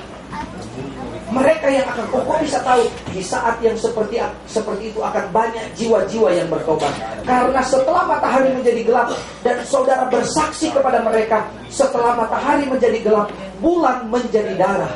Saudara melihat bulan, saudara mungkin selama ini mendengar apa kata orang, bulan darah. Itu buat saya bukanlah apa kata firman Allah yang ditulis di dalam meterai ke-6, tetapi itu hanya fenomena alam yang tidak mempengaruhi apa-apa. Tetapi buat saya, bulan darah yang sebenarnya itu ada pada meterai yang ke-6. Ada di dalam Wahyu pasal 6 ayat 12 dan 17. Waktu bulan darah itu terjadi, saudara tahu, bukan bulan darah orang, waktu bulan darah baru-baru orang pada selfie. Pemandangan yang indah kan. Di tempat kami waktu bulan menjadi merah, pas mendung, kita nggak bisa lihat, sudah siap-siap mau selfie. Akhirnya nggak bisa, tetapi yang lain pada selfie. Wah, kami ini bulan darah loh, ini wah, dikirim kemana-mana. Tetapi kalau bulan darah yang dimaksud dalam Wahyu pasal 6 ini, dia nggak bisa selfie, orang pada lari. Ketakutan mau selfie bagaimana, karena itu sudah akan menuju kepada apa? kematian yang mengerikan. Coba selfie itu. Karena sebelum itu ada matahari menjadi gelap, sudah ketakutan duluan. Nanti orang bilang, anak-anak Tuhan bilang, nanti setelah matahari menjadi gelap ini akan terjadi bulan darah. Mau selfie silakan. Orang ketakutan karena bulan darah ini membuat orang-orang yang tidak percaya ketakutan. Tetapi orang yang percaya bukanlah satu ketakutan. Kita jangan takut. Mengapa? Karena kita sudah tahu firman. Sebab itu belajar eskatologi bukan belajar supaya kita takut, tidak. Untuk kita belajar eskatologi supaya kita mengerti tentang tanda-tanda menjelang kedatangan Tuhan. Dan ini kan tanda-tanda semua. Menjelang kedatangan Tuhan, setelah bulan menjadi darah, Alkitab katakan bintang-bintang berjatuhan. Kalau saudara lihat itu bulan darah yang baru-baru ini cuma bulan biasa. Tetapi kalau bulan darah yang sebenarnya, saudara lihat pertama dia kasih bulan purnama yang besar sekali. Dan bulan purnama itu saudara akan melihat itu akan tertutup dengan apa darah. Dia mengalir, betapa orang ketakutan, mengerikan. Tetapi buat orang percaya, ini tanda bahwa memperingati, memberikan peringatan kepada orang-orang yang tidak percaya.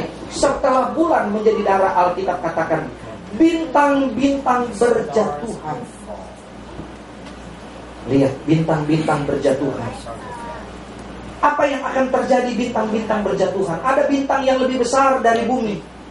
Setelah bintang-bintang berjatuhan, itu menimpa bumi, sepertiga dari manusia akan mengalami kematian yang dahsyat. Disitulah berlakunya firman Allah katakan, berlakunya waktu bintang-bintang berjatuhan. Walau 1000 orang rebah di sisimu, 10.000 di sebelah kananmu, tetapi itu tidak akan menimpa engkau. Mengapa? Karena malaikat Tuhan menjaga engkau. Itulah ayat, ini adalah ayat nubuatan. Saudara hanya melihat, menyaksikan orang-orang yang mengalami kejatuhan, orang-orang yang mengalami kematian. Karena apa? Karena mereka tidak berpegang kepada firman Allah. Dan kita yang bertahan, kita akan melihat bagaimana itu terjadi. Setelah bulan menjadi darah, bintang-bintang berjatuhan, terjadi peristiwa apa saudara? Karena banyak orang yang bertobat kan? Banyak orang yang bertobat, terjadi kegerakan besar. Itulah kegerakan besar yang diharapkan oleh gereja. Kegerakan besar. Setelah kegerakan ini kronologisnya, pertama bulan menjadi darah, matahari menjadi gelap, bulan menjadi darah, bintang-bintang berjatuhan, kegerakan besar. Baru Roh Kudus 2 kali ganda dicurahkan. Roh Kudus 2 kali ganda itu dicurahkan. Peristiwa itu terjadi pada meterai yang ke-6. Roh Kudus 2 kali ganda itu terjadi. Hujan akhir, tujuannya untuk apa? Roh Kudus 2 kali ganda ini untuk membuktikan mana itu jemaat yang beribadah kepada Tuhan, mana itu jemaat yang tidak beribadah kepada Tuhan. Untuk membuktikan mana itu orang fasik dan mana itu orang benar. Roh Kudus 2 kali ganda dicurahkan. Itulah peristiwa yang luar biasa terjadi. Sebagaimana peristiwa Roh Kudus yang pertama dicurahkan, hujan awal, tetapi di meterai ke-6 hujan akhir dicurahkan. Sekali saudara, Alkitab berkata kemenangan terjadi di mana-mana. Saudara dapat menyaksikan peristiwa-peristiwa yang terjadi. Saudara menyampaikan itu Injil kebenaran dengan memenangkan jiwa yang luar biasa. Saat itu juga setelah Roh Kudus 2 kali ganda itu terjadi. Karena di situ untuk membuktikan orang yang berbohong seperti Ananias dan Safira, itu tidak ada kebohongan sedikit pun, kepalsuan. Karena itu akan menyaring mana itu jemaat yang tahan uji, akan masuk pada gereja sempurna. Setelah Roh Kudus 2 kali ganda dicurahkan, baru terjadi pemisahan. Pemisahan mana itu?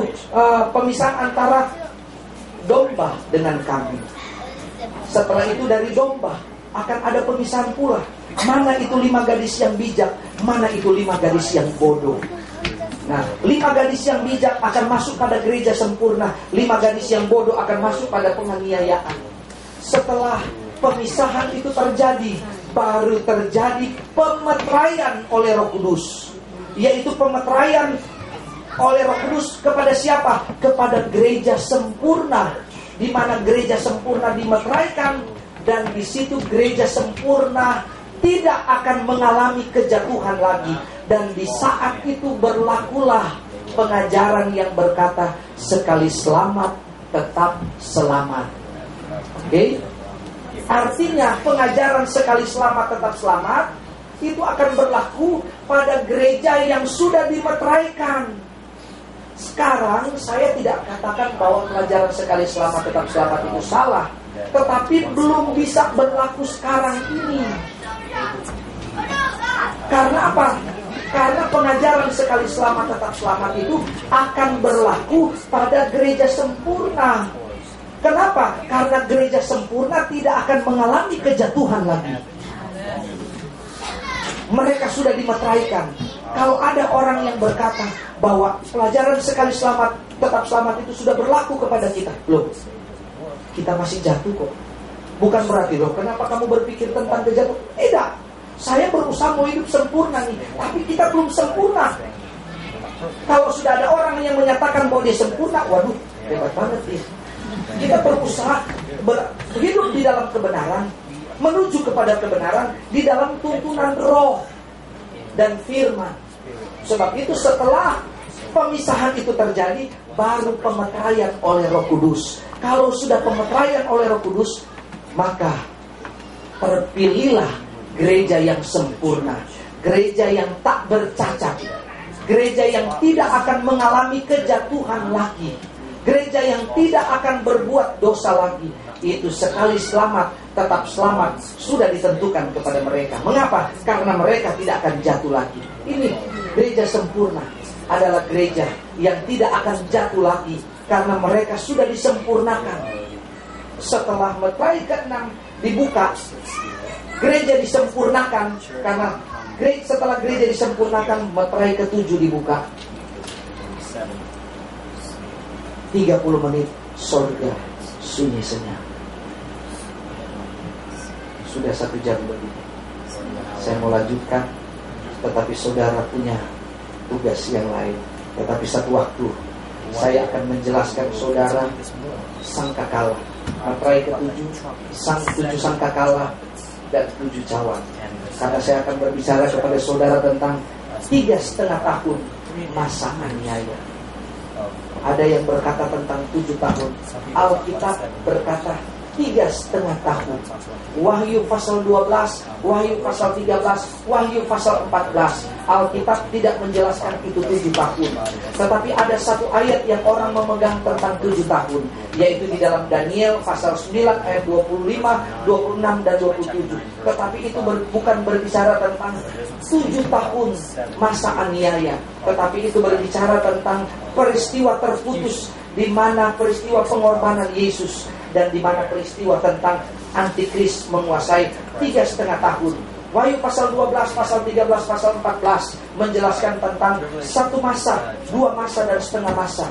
Bicara tentang 42 bulan, berbicara tentang 1260 hari. Itu semua menunjuk kepada 3,5 tahun masa aniaya Antikris. Sebelum terjadi masa aniaya Antikris, gereja disingkirkan. Kemana? Disingkirkan ke padang gurun selama 42 bulan.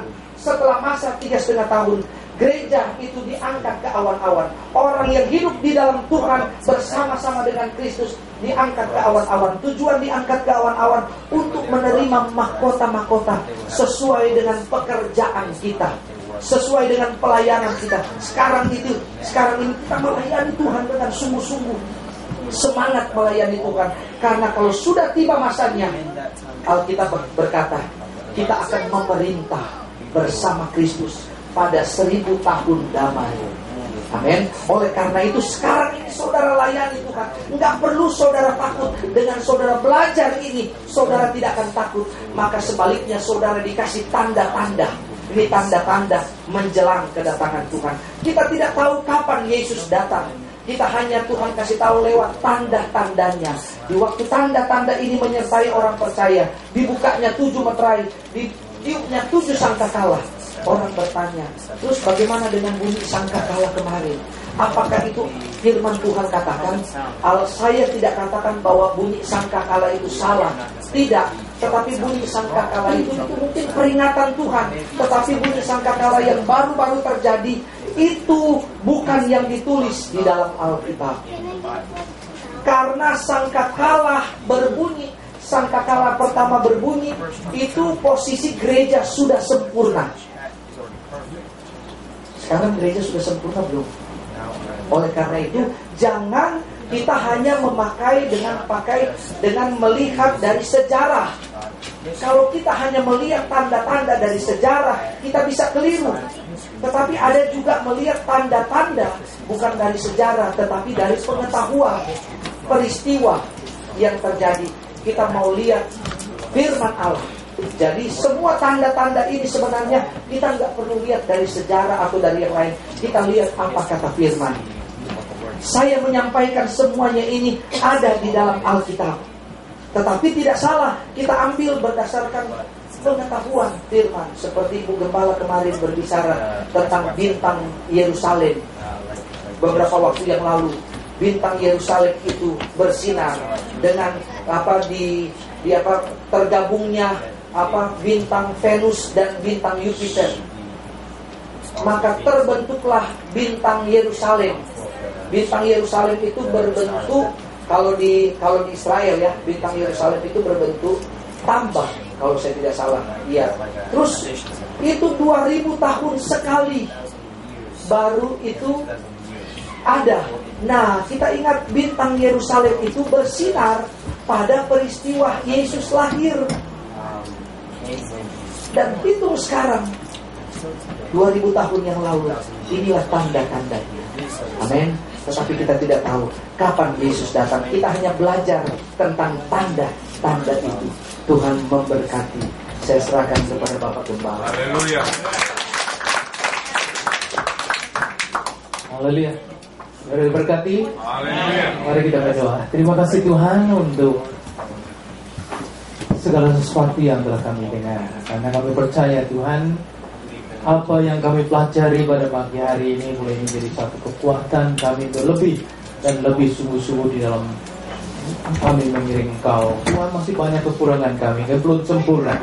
Tetapi Tuhan, mari bawa kami kepada gereja yang sempurna dalam hari-hari ini, untuk kami lebih hidup dalam kehendak-Mu, supaya di dalam masa-masa yang waktu-waktu yang masih Kau berikan ini, kami tidak akan pakai waktu kami dengan sia-sia, tetapi kami mau hidup seturut kehendak-Mu. Bentuk kami, ubah kami, bawa kami pada kesempurnaan, supaya dalam masa-masa yang ada pada saat ini Tuhan, kami tahu kuasa Allah akan menuntun kami untuk boleh membawa diri kami Tuhan semakin hari boleh hidup seturut apa yang Kau kehendaki. Terima kasih di firman-Mu, terima kasih di hamba-Mu, pakai lebih yang berkati. Supaya apapun yang hamba-Mu telah sampaikan ini boleh menjadi berkat bagi kami, juga kami akan sampaikan yang lain. Supaya kemanapun hamba-Mu dan istri ada Tuhan, mereka pun dipakai Tuhan untuk boleh membuka rahasia-rahasia yang begitu besar bagi kami semua. Terima kasih Tuhan. Terima kasih di dalam nama Tuhan kami bersyukur. Haleluya. Amin. Saudara, nanti setelah kebaktian sudah bisa membeli besar, tapi sudah dikecilkan, ya. Jadi saya kira sudah perlu belajar lagi lebih dalam tentang ini, sehingga kita boleh semakin disempurnakan atau semakin mengerti lebih banyak apa yang Tuhan kehendaki, ya. Kami silakan berdiri.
sudah terbuka. Sudah kelihatan ya. Kita sudah dibuka. Haleluya, puji Tuhan. Ya, firman yang sudah disampaikan mendorong kita untuk lebih mengerti apa yang menjadi perjalanan waktu di mana kita mengikuti Tuhan Yesus Kristus ya. Yang tetap kuat dalam Tuhan, bahwa Tuhan akan memelihara kita pada masa-masa, sekalipun masa itu sukar, Tuhan yang akan memelihara kita. Haleluya. Kita akan membawakan persembahan kita yang kedua, kita beri dengan sukacita. Jadi kita menyanyikan